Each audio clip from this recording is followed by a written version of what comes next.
प्रिय दर्शकों, जय श्री कृष्ण, जय श्रीमन नारायण। आज हम ज्योतिष के अति आवश्यक विषयों में चर्चा करते हैं। उन विषयों पर थोड़ा सा गहन चिंतन अध्ययन कर लेते हैं। हमने विगत दिनों में एक वीडियो बनाई थी जिसका नाम था नीच भंग राजयोग।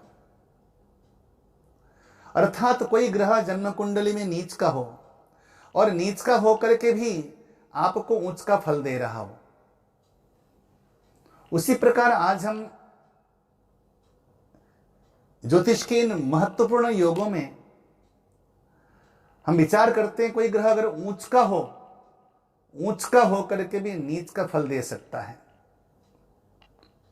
आज हम ज्योतिष के कुछ योग हैं, शुभवेशी योग, शुभवासी योग, उभयचारी योग, अशुभवेशी योग और अशुभवासी योग और शुभ कर्तरी योग और पाप कर्तरी योग, इन विषयों में थोड़ा सा चर्चा करते हैं। ये 7-8 योग हैं। इन योगों में सबसे पहला योग है शुभ वेशी योग। ये शुभ वेशी योग बनता है सूर्य के द्वारा। आपकी जन्म कुंडली में सूर्य कहीं भी लिखे हो, सूर्य से द्वितीय में कोई अगर शुभ ग्रह हो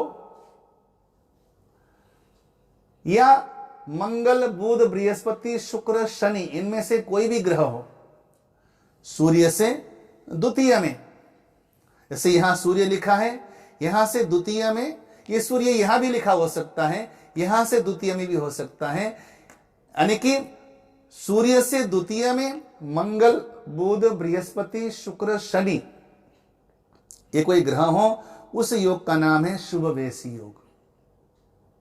ऐसे योग में जन्म लेने वाला जातक अपार वाक्पटु होता है, वाणी चांचल्य होता है, अमित तेजस्वी होता है, उसके चेहरे में अद्भुत आभा होती है, उसके बोलने की अद्भुत क्षमता होती है,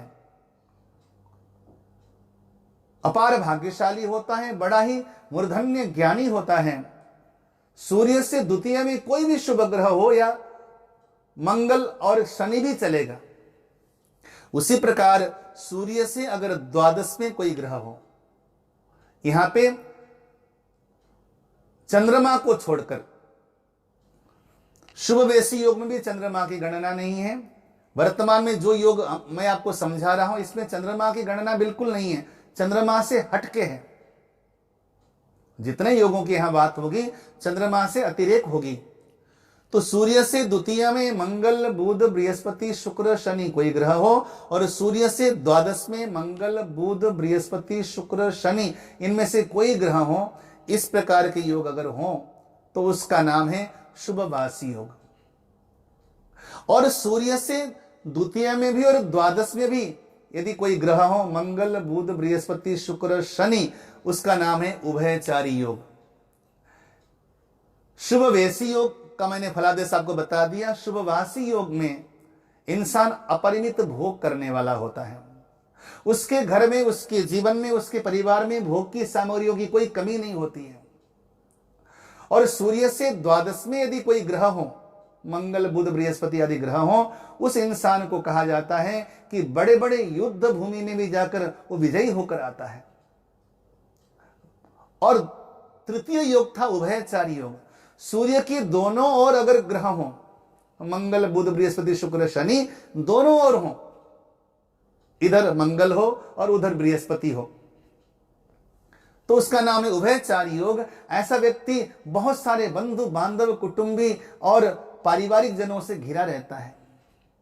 उसे पारिवारिक सुख अनायास प्राप्त हो जाता है, उसे पैतृक संपत्ति की प्राप्ति हो जाती है, राजसभा में बड़े बड़े मंचों में उसकी ख्याति होती है, दीर्घायुष्य होता है और आरोग्यवान होता है। दर्शकों, हमारे यहां 3 प्रकार के लग्नों का वर्णन है। एक लग्न है जन्म लग्न, द्वितीय लग्न है चंद्र लग्न जो कि राशि से देखी जाती है, और तीसरा लग्न है सूर्य लग्न। ये फल सूर्य लग्न में देखी जाती है। सूर्य लग्न में अगर इस प्रकार के योग हो, अर्थात सूर्य जहां बैठे हो उसके दोनों ओर ग्रह हो, उसका नाम है उभयचारी योग। अब आइए, अब तृतीय योग अशुभ वेशी योग और अशुभ वासी योग। अशुभ वेशी योग और अशुभ वासी योग और अशुभ उभयवासी योग, इसको ध्यान से समझते हैं।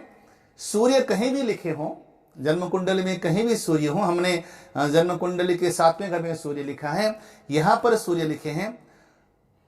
सूर्य से द्वितीय में यदि पाप ग्रह हो, पाप ग्रहों में केवल 3 ग्रहों का वर्णन है।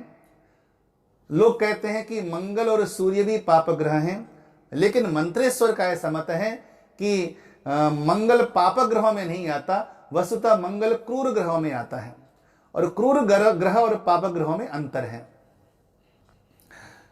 यदि सूर्य से द्वितीय में कोई पाप ग्रह हो, अर्थात शनि, राहु और केतु हो, सूर्य से द्वितीय में यदि शनि, राहु, केतु हो तो उसका नाम है अशुभ वेशी योग। अशुभ वेशी योग में जन्म लेने वाला व्यक्ति क्रूर कर्मा होता है, उसके बंधु बांधव उसको छोड़कर चले जाते हैं, वो हमेशा लड़ने झगड़ने में तत्पर होता है, उसकी वाणी में कटुता होती है, विष भरी वाणी बोलने वाला होता है, धन के लिए संघर्ष करता है, माइग्रेन, आंखों की दिक्कत, आंखों की बीमारी, नेत्र रोग से पीड़ित होता है, रक्त विकार होता है, और द्वितीय से, सूर्य से द्वितीय एक प्रकार से सौर मार्ग के स्थान भी माना जाता है। ऐसे में क्योंकि आरोग्यम भास्करम यजेत, ऐसा शास्त्र कहते हैं, अगर द्वितीय में, सूर्य से द्वितीय में यदि कोई पाप ग्रह हो तो उसका आजीवन पूरा जीवन रोगों से घिरा होता है और ताप संतापों से घिरा होता है, बड़ा मंदभागी व्यक्ति होता है, उसका नाम है अशुभ वेशी योग। और दूसरा है अशुभ वासी योग, अर्थात सूर्य से द्वादश में यदि पाप ग्रह हो, अर्थात कौन कौन से, शनि, राहु और केतु। सूर्य से द्वितीय में शनि, राहु, केतु हो तो उसको अशुभ वेशी योग कहते हैं, और सूर्य से द्वादश में यदि शनि, राहु, केतु हो उसको अशुभ वासी योग कहते हैं। इस योग में जन्म लेने वाला व्यक्ति कुकर्म में रत रहने वाला होता है, मदिरा पाई और भक्षा भक्ष्य करने वाला व्यक्ति होता है, क्लबों में जाकर धन बर्बाद करने वाला होता है, अपने पैतृक यानी कि माता पिता की कमाई को जलाकर राख करने वाला होता है, पाप परायण होता है, उस पर राजकीय और प्रशासकीय दंड लगता है, रोज उसके ऑफिस में इनकम टैक्स वालों का छापा लगता है, उसका धन किधर चला गया उसे खुद खबर नहीं, आकस्मिक हानि होती है, ऐसा व्यक्ति अनेकों प्रकार के दुख भोगता है। अब आइए, तृतीय योग है, यहां मैंने लिखा है नहीं, उभयचारी अशुभ योग। उभयचारी अशुभ योग, उभयचारी अशुभ योग में यदि सूर्य से द्वितीय द्वादश दोनों में अगर पाप ग्रह हो, जो पहले हमारे योग थे, शुभ वेशी योग में द्वितीय में था, शुभ वासी योग में द्वादश में था, लेकिन द्वितीय द्वादश में दोनों ओर अगर पाप ग्रह विद्यमान हो सूर्य से, तो ऐसी स्थिति में इसको अशुभ उभयचारी योग कहा गया। अशुभ उभयचारी योग में वो इंसान अल्पायु वाला होता है, जीवन में एकांकी रहने वाला होता है। मैंने अक्सर देखा है कि ऐसे व्यक्ति संन्यास ले लेते हैं, इसलिए संन्यास नहीं लेते कि उन्हें कोई संसार से वैराग्य है, बल्कि इसलिए संन्यास ले लेते हैं क्योंकि उसे कोई अपना के राजी नहीं होता, समाज से, परिवार से, हर जगह से उपेक्षित जीवन जीने वाला होता है, एकांकी जीवन जीने वाला और भटकने वाला होता है। ऐसे लोगों को मैंने परिव्राजक देखा है। तो ये तो हमने शुभ वेशी योग, शुभ वासी योग, उभयचारी योग, अशुभ वेशी योग और अशुभ वासी योग की हमने बात कही। अब हमारा अंतिम जो योग है वो है शुभ कर्तरी योग और पाप कर्तरी योग। ये बहुत जरूरी है, वीडियो के अंत में है, इसको ध्यान से समझना। कर्तरी शब्द कहते हैं कैंची को, यानी कि काटने वाला। किसी किसी की जन्म कुंडली में ग्रह ऊंच का होता है, लेकिन उसे ऊंच का फल प्राप्त नहीं होता। यूं मान लेते हैं कि मेष लग्न है, यहां पर सूर्य बैठा हुआ है, सूर्य यहां पर ऊंच का है, लेकिन सूर्य ऊंच का होकर के भी यदि ये सूर्य दोनों ओर से अगर पाप ग्रहों से घिरा हुआ है,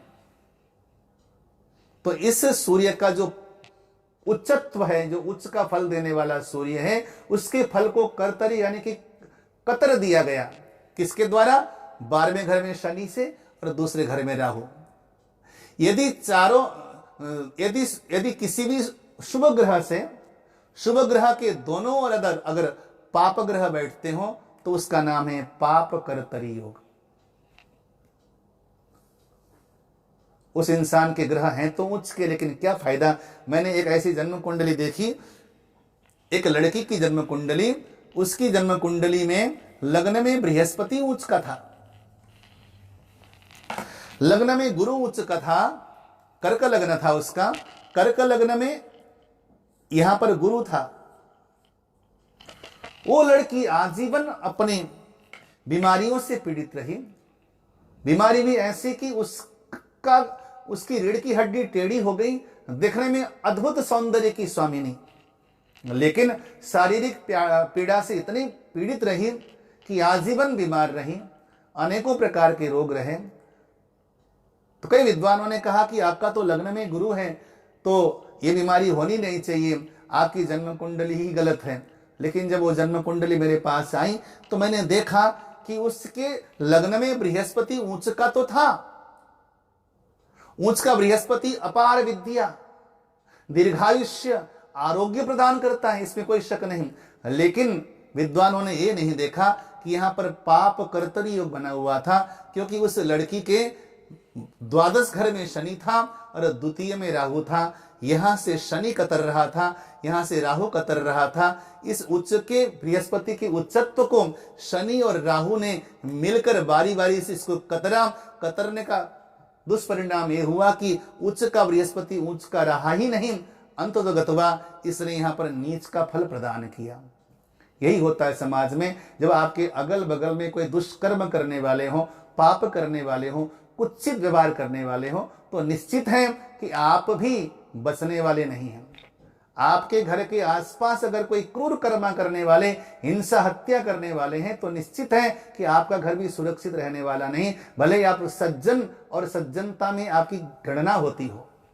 वही यहां पर ग्रहों के साथ भी है।